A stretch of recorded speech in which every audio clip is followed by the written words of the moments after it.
How's it going, everybody? Welcome back to another episode of Infinite Sports. I'm your host, Kenneth Grunfelder. Today, we'll be talking about a couple of different things. We'll be combining baseball and football together, give you some thoughts on some trades that have gone down over the last 24 hours plus, as well as giving you some updates on NFL training camp. Next week, Hall of Fame game. So football is around the corner, and that's very exciting. So just to give you some thoughts. So we did have some trades that have gone down over the last, like I said, 24 hours plus in baseball. Most notably, we had the Seattle Mariners last night making a trade. They acquired Josh Naylor from the Diamondbacks to play first base. And that's a signal that the Diamondbacks are definitely selling because they've been one of those teams that's, they're still kind of in it in the wild card. Right now, where they currently sit, I think they're 4.5 games back of the third wild card spot. Well, now they're 5 games back. They're 50 and 53. They've lost 3 in a row. I think out of the gate, because, they just went up against the Astros. I mean, I think had they would have started out better, maybe that things would have changed. They were kind of on that, that line of, are we going to sell or not? But they are definitely going to sell. And you're going to see more pieces get dealt. More specifically, big bat like Eugenio Suarez, which teams are interested in. But with Josh Naylor, I think that was a good move for the Mariners. Because one thing with the Mariners is the last couple of seasons, they've kind of been a team that has great pitching, but they struggle offensively. And Josh Naylor, a guy that could come in, and I think he is having a good year for the Diamondbacks. So I think he could come in, give you that offense at a position for the Mariners that was lacking. And we'll see how it goes. So his brief stint with the Diamondbacks is over, and you got to remember that the Guardians traded him in the off season to Arizona, and they replaced him with Carlos Santana. But on the year, Josh Naylor, I'll give you his stats here, pulling them up now. He's got 11 home runs on the season with the Diamondbacks. Of course, it's taking forever to load. All right, so yeah, on the year, in 349 at-bats, 292 batting average, 11 homers, 59 RBIs, and 807 OPS. It's having a good year. It's having a good year, 93 games with the club. On-base percentage of 360, slugging percentage of 447. So, you put him in a lineup with, Cal Riley and Randy Arozarena. I like that move for the Mariners. I do. They're also in on Suarez as well, so Naylor's teammate could potentially join him there. And the Mariners right now, they are the second wild card in the American League. And, they're in a good spot. They're in a good spot right now. So, they're looking to add more. So if they get Suarez, that would be another plus for them. So I do like that move, for them. And, we'll see how that pans out for them. And then you also had the Mets. They made a trade. They acquired a reliever, which was much needed for them, the way their bullpen has been these last several weeks. Not obviously the back end with Edwin Diaz, but, the other guys. I mean, they've had so many guys that they've brought up, and, and obviously the Yankees and the Mets have been going back and forth with Rico Garcia. So, he came back and he pitched for them the other day. But the Mets really needed bullpen help. So they acquired Gregory Soto from the Orioles, left-handed reliever. So they have 2 Sotos now on the team. And again, it's another move that had to be made that I have no issues with. That's a need. They needed to address the bullpen, and they went and did that. And Soto with the Orioles, he was also with the I think he was with the Phillies last year. So last year, well, let's look at his stats for this year and a couple of the specifics of the trade here. So the Mets, they acquire Soto and they send a couple of pitchers over to the Orioles, Wellington Arcena and Cam Foster. They're going in the deal, a couple of right-handed pitchers. But yeah, Soto on the year, looking at his stats, He's got about a 4 ERA this season. Last year actually had an ERA over 5, but yeah, he's got a save on the year. Again, this is I mean, he's going to the pitching lab, right, with the Mets. So again, this was a deal that the Mets needed to. They needed to address the bullpen, and they went out and they did that. So, and more moves are probably on the way. They're another team that needs to go out and get a center fielder. I know that's been the talk with the Mets. They could potentially reunite with Harrison Bader, who was with them last year, and Bader's been doing well over in Minnesota, so that wouldn't be bad for them. But we'll have to wait and see on that. And then for the New York Yankees, they got their third baseman. They acquired Ryan McMahon from the Colorado Rockies, who's been part of trade talks for it's been like the last 2 years or so.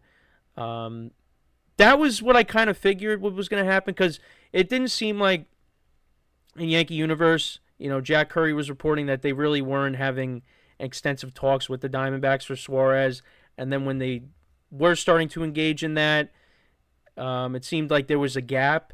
So once you saw that, you knew the asking price for Suarez was going to be too high for the Yankees, and I don't blame them. I don't want to see them part ways with prospects like George Lombard Jr. and Spencer Jones, the way he's been killing it in the minors, and we'll see if he gets called up at some point. And then also Cam Schlittler, how he's done so far, since being called up in the majors. His first 2 starts have been very encouraging. So I don't really have a problem with the Yankees doing this. They needed a third baseman, and they get it in Ryan McMahon. Now, his splits between Coors Field and road games is not great. It's not great. That definitely is something that doesn't excite you, and maybe you're concerned by that. But he is a good defender, and he fills a hole. He does, and he's a lefty bat. So, I mean, you're going to Yankee Stadium where you could take advantage of the short porch. And we've seen guys that, they come to the Yankees and they're a left-handed hitter, and all of a sudden, they take off. Like, look at Didi Gregorius and the numbers that he put up, a couple years with the Yankees, playing at Yankee Stadium. But good fielder, good base runner. I pulled up his Baseball Savant page. So for some of you who were saying, "Wow, you're looking at the advanced stats." Yeah, no, there's definitely a lot of red there. So good fielder, in the 80th percentile, base running run value. He's in the 73rd percentile. So obviously with the bat, his numbers this year are not outstanding. He's got 16 home runs on the year, a 717 OPS. The batting average is not that high.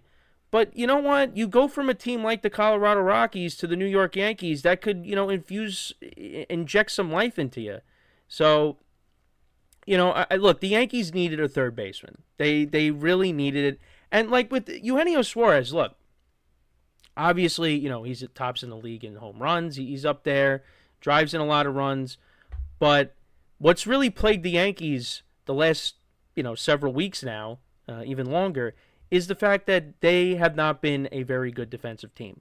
They are continuing to make silly mistakes in the field. And Ryan McMahon can correct that. He's going to come in and hopefully play a good third base. You hope that's what you're going to get. I see a lot of people complaining on social media, or not complaining, but kind of dunking on the Yankees like, oh, everybody wanted Suarez. Well, guess what? Now you had to settle for Ryan McMahon. I don't really think this is something that you can dunk on the Yankees for. I mean, Suarez is a great hitter this year, but he's not a great fielder. The Yankees need better fielding. So I'm okay with this. And on top of that, you're not giving up your top prospects for 2 months of Suarez. You're just not doing that. And the Yankees are not going to bring him back.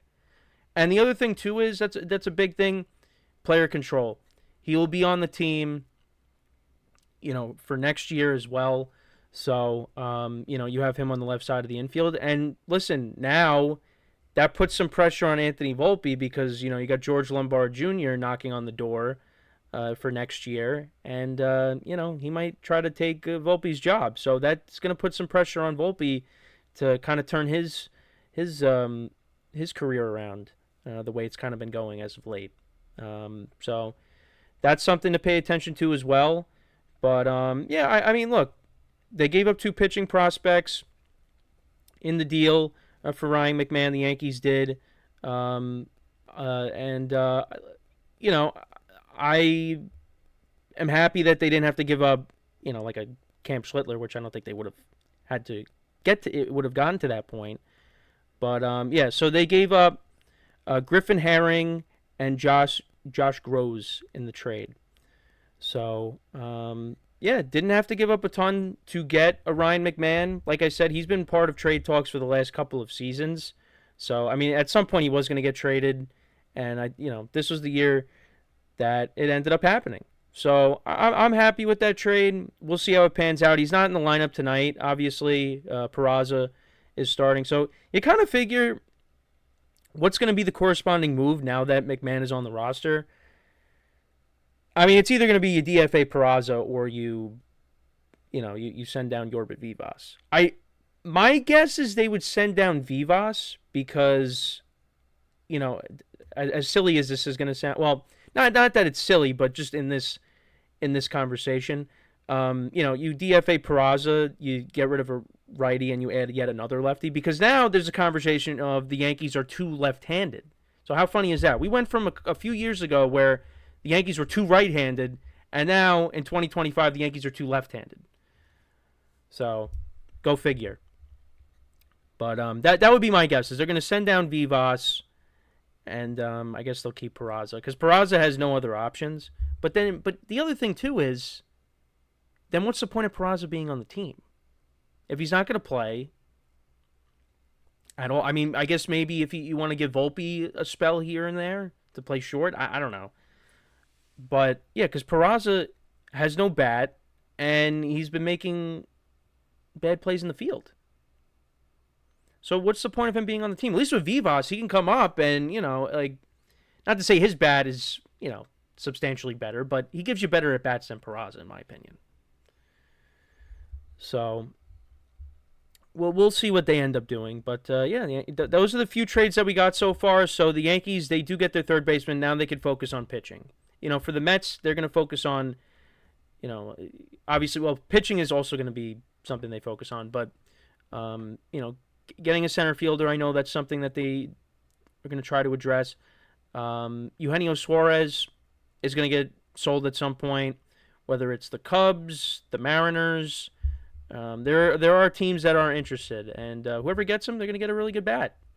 So, I'm okay with passing on Suarez just because of the capital they'd have to give up, and just the fact that the Yankees right now are not a good defensive team, and they have to prioritize getting a guy that could play good defense. And maybe they can unlock something in McMahon, and he could get it going with the bat. He's been doing better as of late at the plate, so let's see if it translates to Yankee Stadium. I think it definitely can. Let's just hope that it's not a guy that comes in and just gives you nothing at the plate. I don't think we're going to get that. I think you're going to see a better version of Ryan McMahon than you've seen. Because, now you're in a pennant race. You got out of a bad situation, and now you're with the Yankees. So, we'll see. But those are the trades that have been made so far. And then let's kind of talk a little bit about the NFL, shall we? So, training camp underway. A few takeaways. So, one thing, we'll talk about the Jets actually. So Justin Fields actually got carted off the field, and it was feared to be the worst with Fields, but it turns out it's just a toe injury that's not significant, and he should be on track to play week 1 against the Steelers, but that's not what you want, obviously. It could have been a lot worse, though. Could have been a lot worse.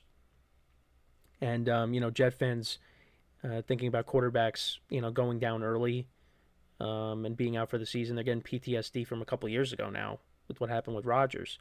So you don't want to see that happen again. Now, obviously, if Justin Fields was out for the year, I mean, what kind of expectations do the Jets have this year? I mean, I don't think, they're a team that's going to be a playoff team by any means. But for the Jets, it's kind of been the polar opposite of what we've seen the last couple of years, where it's been relatively quiet. right? There's not all these headlines coming out, quarterbacks going on trips and, guys holding out for contracts and all that, that's what they need. That's what they need. And I actually did like what Aaron Glenn said. I got a snippet of when he was meeting with the media. He brought the referees back for practice. Because the Jets have been like such. He wants to nip in the butt the penalties, because the Jets for the last couple of years they've been a team that commits so many penalties, and you want to eliminate that. And obviously you want to see that carry over to when the games start, but you like that he's trying to get this team more disciplined. So, and actually the other thing too is when he was addressing the Fields injury, he said Tyrod at first. So I know some people were having a little fun with that, but so Tyrod would have ended up having to be the starter. But Fields, I think, is going to be all right. So they avoided a scare there. But for the Jets though, they don't have really like any kind of expectations. You look at this team. Obviously, the defense took a little bit of a step back last year. They locked up their guys, Sauce Gardner and Garrett Wilson. They locked those guys up, so that was important. Get them to long-term deals. Those are cornerstones to the franchise. Now, I'm curious to see what's going to happen with Breece Hall. Are they going to let him walk? What's the deal with him? Is he going to be traded? What's going to happen? I mean, I think he's going to be around for this year, but who knows beyond that? So, and you still got a couple of other running backs there, and Braylon Allen and Isaiah Davis, but they don't have any weapons really outside of Garrett Wilson receiver-wise. I mean, you still got Allen Lazard, but I don't know what he's going to... I mean, he was better when Rodgers played the whole year last year, but of course Lazard also got hurt. They did draft Mason Taylor, the tight end, so, that adds another weapon. But, this is going to be a different kind of team, different kind of offense. Because now, obviously, you got to wait for Fields to come back. When he does come back, you're going to see more of a, you're going to see more of a run-heavy team. That's what you're going to see. So, yeah. So Fields goes down early, but he should be back. So, but also, we did have the Steelers and T.J. Watt come to an agreement on a long-term deal, contract extension. The deal is 3 years, $123 million. Includes $108 million guaranteed, $41 million per year, which surpasses the previous record held by Myles Garrett. So now he's the highest paid non-quarterback in NFL history. And you knew that was going to happen. You knew the Steelers and TJ Watt were going to come to an agreement. I really just did not see, like, when you look at some of these other situations, like the Bengals and Trey Hendrickson, there could be a parting of the ways there at some point. But I don't know. I just feel like with the Steelers and TJ Watt is one of the cornerstones of that team. He's one of the faces he is the face of the franchise, and they were going to figure it out. They were going to figure it out. And look, this Steelers defense is very expensive. It gets even more expensive with this, but the Steelers defense is going to be good once again. It's a strong unit. It pretty much is every year. And, we'll see what kind of year they have now. With Aaron Rodgers, I know everyone was like, oh, Rodgers threw a pick at the first pass yesterday. Don't worry about that. Same thing with Jackson Dart for the Giants, same thing. Like, let's relax, all right? We this happens, all right? Now, when we get to the games and stuff like that happens, then, you have something to say there, but I wouldn't worry about it. So, TJ Watt, he's still a Steeler, not going anywhere. And, curious to see what happens with them. But, some free agents still out there that need to be signed. Amari Cooper, Keenan Allen. It looks like Keenan Allen has some teams that are interested in him, so we'll see where he ends up. Mike Williams actually ended up retiring for the Chargers, so maybe he goes back to the Chargers. Maybe that really does open the door for a return to the Chargers. So we'll see. But that's really all I wanted to discuss today. Some quick things with with training camp. And, the trades that were made. So this is the last episode before I go on vacation. I'll be going on vacation tomorrow.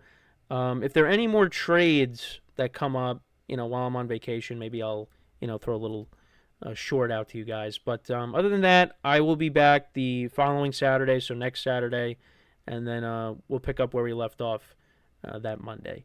So, as always, everybody, make sure to leave a like, comment, and subscribe to the video, to the channel. Also, make sure to follow us on the social media platforms in the description. And if you want to listen to us wherever you get your podcast, you could also do that too, as well. And as always, everybody, I'm your host, Kenneth Gruenfelder, signing off as the host of Infinite Sports. Have a good one, and I'll talk to you guys next time. Take care.